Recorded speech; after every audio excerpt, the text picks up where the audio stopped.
Episode 2। विमान supersonic गति से आया, जिससे एक तेज ध्वनि बूम पैदा हुई। जब लड़ाकू विमान को सुपरसोनिक गति से आते देखा, साथी जल्दी से नीचे बैठ गए और अपने कान ढक लिए। इस समय भ्रमित अपहर्ता पूरी तरह से चकित था। इससे पहले कि वह कुछ समझ पाता, अगले ही पल लड़ाकू विमान जमीन से सटकर उड़ता हुआ आया और ध्वनि बूम से घर के शीशे टूट गए, यहाँ तक कि 10 मील के दायरे में मौजूद सभी वस्तुएं नष्ट हो गईं। इसी तरह आतंकवादियों ने भी खुद को बचाने के लिए कोई तैयारी नहीं की थी, जिससे उनके कान के पर्दे फट गए। लेकिन यह अच्छा था कि भाई ने पहले से ही तैयारी कर रखी थी। जब अपहर्ता दर्द में था तो साथी ने बिना कुछ कहे जवाबी हमला कर दिया।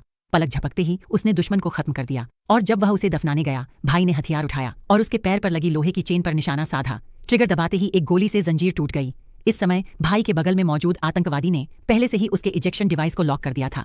यह सब इसलिए था ताकि भाई बच न सके, लेकिन भाई ने पहले ही सब कुछ समझ लिया था और भाई ने बिना किसी हलचल के विमान के धीरे धीरे रुकने का इंतजार किया और फिर उसने विमान के इजेक्शन डिवाइस को तुरंत खींच दिया। अगले ही पल पीछे का अपहर्ता हवा में उड़ गया और इतनी कम ऊंचाई पर सीट के पीछे का पैराशूट खुलने का समय ही नहीं था। इसके बाद आतंकवादी तुरंत जमीन पर गिरकर मर गया। फिर भाई भी लड़ाकू विमान उड़ाकर भाई से मिलने गया। दोनों ने इस तरह लड़ाकू विमान उड़ाकर हवा में उड़ान भरी।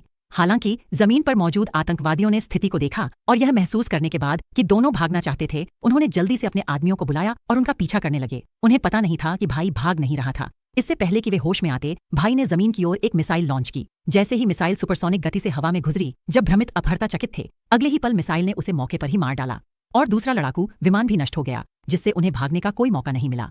यह सोचकर कि उसने आखिरकार अपनी योजना पूरी कर ली थी, वह आत्मविश्वास से लड़ाकू विमान उड़ाकर बेस पर लौटने के लिए तैयार हो गया। लेकिन जो वह कभी नहीं सोच सकता था वह यह था कि जब भाई लड़ाकू विमान उड़ाकर हवा में गया तो आतंकवादियों ने चुपके से दूसरा लड़ाकू विमान ले लिया और उसे एक गोदाम में ले गए ताकि उसे संशोधित किया जा सके और अगले दिन की बड़ी बैठक में एक भयानक हमला शुरू करने की तैयारी की।